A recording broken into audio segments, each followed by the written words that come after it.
Welcome to For the Common Good with Juanita, and I am your host, Juanita Farrow. And today I want to talk to you about a very important topic. We are talking about entrepreneurship. Now, I know there are so many people who talk about going into business for themselves. But today I want to talk to you about key elements that you need to think about before going into business. Because the facts are that 50% of all companies will fail by the end of year one. And over 90% of companies will fail by year 5. And that says to me that there's not enough planning or not enough information available to help entrepreneurs be successful. And that's one of the reasons that I started the radio show, The Common Good Show with Juanita Farrow, and also the television show For the Common Good. It's to really help individuals, but also to help businesses and communities to thrive. I've been in business for over 25 years. I started my business in 1994, and I started with literally no money at all, just a dream that I wanted to build something great. Now this, after coming out of corporate America, running a hospital as a vice president of operations for a very large hospital, 350 doctors on board, I had no idea really what it would take to really launch a business. But I studied and I did my homework to make sure that I had all the facts. And what I realized is that it takes more than just a dream. It takes a lot of research and a lot of resources that many times starting out you just don't have. So you have to make sure that you talk to people, interview other businesses, try to find networks and organizations willing to help you. The Small Business Administration was one of the key organizations that I leaned on in the early years because they have a wealth of information for small businesses. And that's why they are there to really help small businesses. The next thing you need to think about is having a good plan in place. Now, a business plan or a strategic plan, something to guide you in the years to come. Why is it that you really want to be in business in the first place? Is it because you just don't want to work for anyone else? Or do you have a really good product or service that you want to launch to make sure others have access to that? Think about those things, the real reason that you want to go into business and whether or not you're really willing to do the work. Because for me, I thought it was twice as hard as working in corporate America. Many times you're working without paying yourself in the earlier years, you're working without really having a budget and really having the buying power or the resources to really borrow money for the business in your name. There are not very many banks that will loan money to small businesses. So all those things you have to realize. And the number one reason that businesses go out of business in the first place is because a lack of capitalization. There's not enough money in order to really be able to continue the business until revenues start to come in. So all of those things are part of the package that you really have to make sure that you do your homework, find the resources that are out there that really are there to help small businesses, and you can be successful. I'm going to take a break and I'll be right back.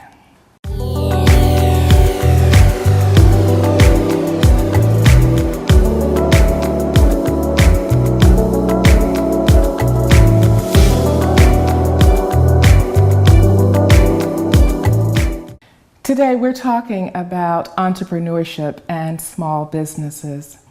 And one of the things that was very helpful to me in the earlier years was finding those organizations to team with. Sometimes there are organizations out there that may have a niche in a specific area and you bring value to their company. So teaming with that company, a larger business, someone who can mentor you, taking advantage, as we did, of set-asides within the government, the goals that large businesses have to achieve in terms of having small businesses on their team when they're bidding on specific contracts. Well, we could be that small business and we could help that large organization fulfill their goals of teaming with small organizations and women-owned organizations. And we did a lot of that in the earlier years until we reached a point where we could start getting contracts on our own. And then we had to make sure that we had the right team. And so we sort of leaned on some of those organizations to help build our own team, use some of their resources, use some of their staff, their business development teams to help us write proposals and information like that so we could go after contracts. That made us more competitive to the point where we were finding ourselves actually bidding on much larger contracts earlier in our years in business, because it was very helpful, the information that we were able to get from very large companies. So don't be afraid to go to large businesses and market your service. Tell them that you are a small business and you're looking for a mentorship, protege kind of relationship. As a matter of fact, the Small Business Administration has programs where they will help mentors and small businesses actually come together who have like services or services that complement each other so that they can form up those kinds of relationships. Also, you want to think about the staff. What staff are you looking for in your business? There's a book that I talk about a lot called Good to Great by Jim Collins. It's one of my favorite books. And he talks about how to distinguish a good business from a great business. And the thing about a great business is great businesses have really good teams, and they have people who work for them. Even more important, they feel, than having a plan is having the right people. They call it on the bus, in the right seats. So when you have really good people in your team, people who are motivated and who are really interested in helping you make your business grow, then you can be very successful. And what they found is that the great companies had those types of individuals on their teams. They also had leaders who had various leadership styles. And one of the most important traits they found for the leaders of those great organizations were that the leaders had humility. In other words, they thought about their staff, sometimes putting their own employees before themselves. When you really care about your workforce and you're interested in making sure that your workforce succeeds, then you will succeed as well, because they're going to make sure that you are successful. If you take care of them, your employees, they're going to take care of you. And when we say your employees are your most valuable asset, that is very true, because it's very difficult to find employees who are truly committed sometimes, and you have to invest in them. If you don't have the right skill set, if they don't have the right talents that you're looking for, sometimes investing in them, sending them to training and programs, and making sure that they have the skill set that you need in order for the program to be successful. So making sure that you have the right employees on your team is extremely important. I spend a lot of time now in my business actually evaluating companies. Believe it or not, I have evaluated almost very close to 400 businesses across the United States and over 40 states and in other countries as well. So there are many things that when I talk about in assessing an organization, making sure that they're compliant, first of all, compliant with all, if there are federal contractor regulations, federal regulations, but also best practices. You know, how do they compare to other businesses in the industry? What about the systems that they have? And because my background is healthcare, I work mostly with healthcare organizations. And those organizations can be very small organizations, or it can be very large organizations such as universities, major hospital systems. And going in and doing a diagnostic of an organization, I'm looking for those things that and interviewing staff and reading policies and procedures and walking around, things that I feel we can, and how we can improve that organization to make service delivery better, to make them more efficient, to help them generate greater revenue, but also to lower costs too. It's very important, whether it's an organization that I've worked with, such as a Harvard University or a Columbia University or another large university, what is it that I can provide for them that will give them more value? And certainly they have tons of resources, but what I realize is that a really good organization is always looking for cutting edge. So any information you can give them about how they can improve services, or someone or some other organization that may be doing it differently and better, that they can latch onto that idea, they are willing to do that. And it's not a problem for them to have those recommendations. They really welcome those recommendations, because that's why they are as good as they are. It's because they're always looking for a way to improve. You should always have a quality improvement process built into the organization, where you're always looking to do better, be better, and to strive for greater success, because that's the only way in this environment, because it's so competitive, that you can make sure that you're staying ahead. We'll be right back.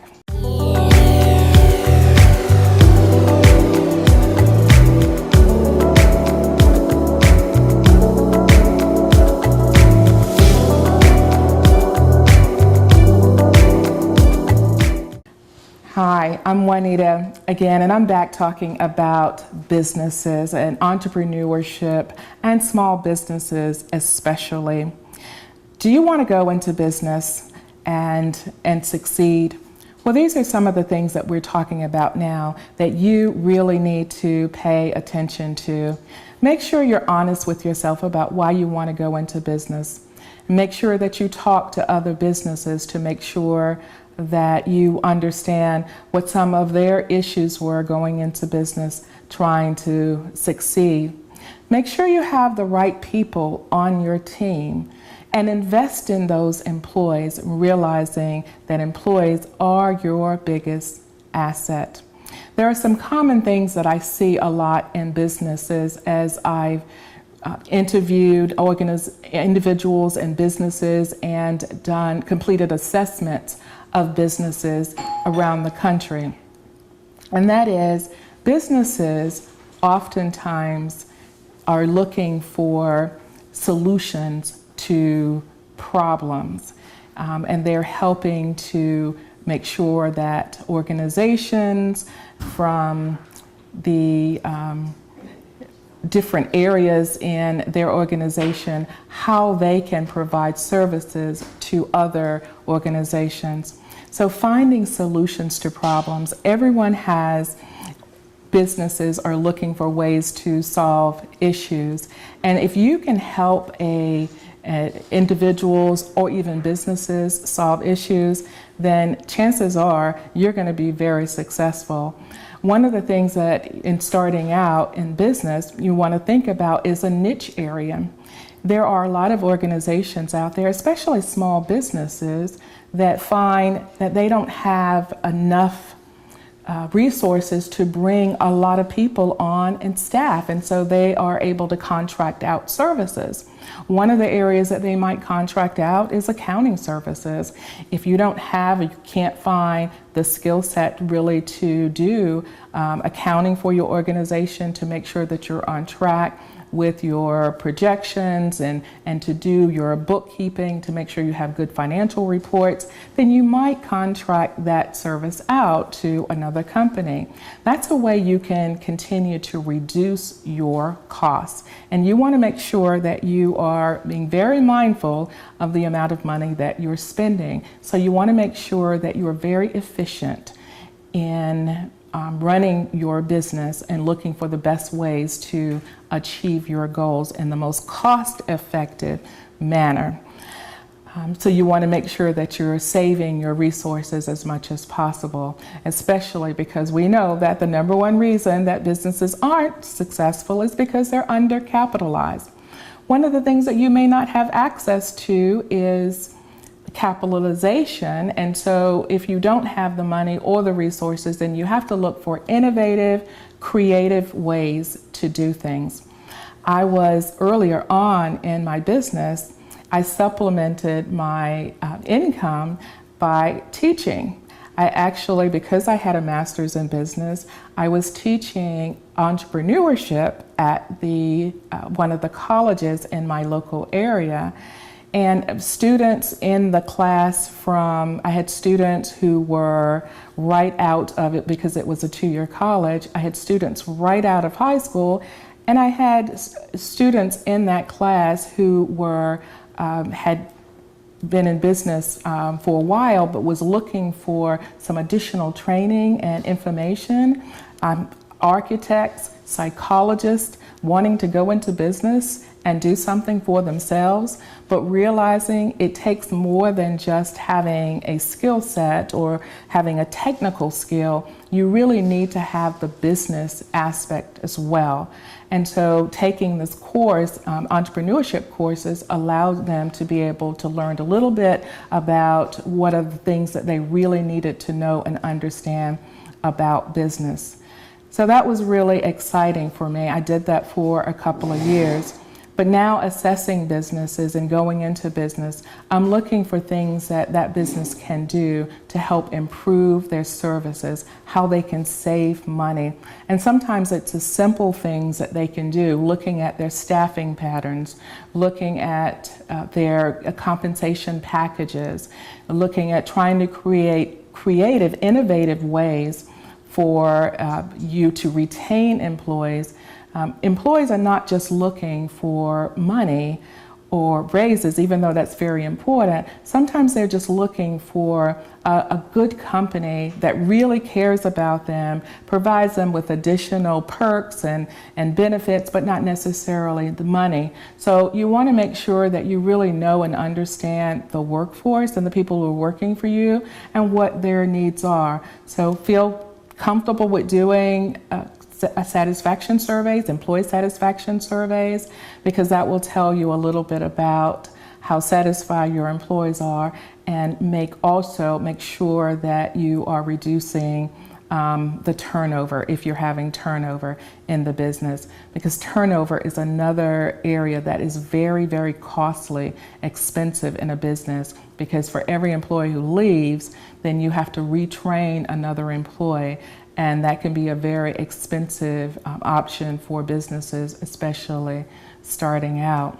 So we've covered a lot of areas, but entrepreneurship is exciting. 25 years for me this year, and I've loved every minute of it. I've had highs and I've had lows, but it's been very, very rewarding overall, because for me, my whole responsibility has been in business is really to try to help other businesses be successful. And that's what I feel that we've been able to do. Looking back, it's really interesting. I was at a conference recently in Washington, D.C. There were about 4,000 people at the conference, representing over 2,000 businesses across the country. And I went into one of the sessions, the work sessions, and I sit down with them and in the back of the room, and they said, "Oh, I think we know you. You came to our organization in North Carolina and you visited us," and this was probably about 6 or 7 years ago. And then there were several other organizations that recognized that I had worked with their organization. They were employees that had been in those organizations, and they recognized me right off. So it's very rewarding when you can go into an organization, spend several days or a week with them, and they remember you and what you were able to do for that organization. So that was very rewarding. So if you have a really good idea or a really good product or service and you're interested in going into business, I encourage you. There are people out there that can help you, the Small Business Administration and many other organizations that will be willing to help you. And certainly we are available and can provide you with additional information if you are interested in succeeding in business or starting a business. Thank you so very much. Okay, good. So just remember to call the action at the end, like to learn more, because they'll edit it out. And then the next guest is shooting to unlock the door. Max, I think it's Max here. Yeah, because it's hard to get the sound. Well, that was great. Entrepreneurship. So if you want to find out additional information, feel free to contact us.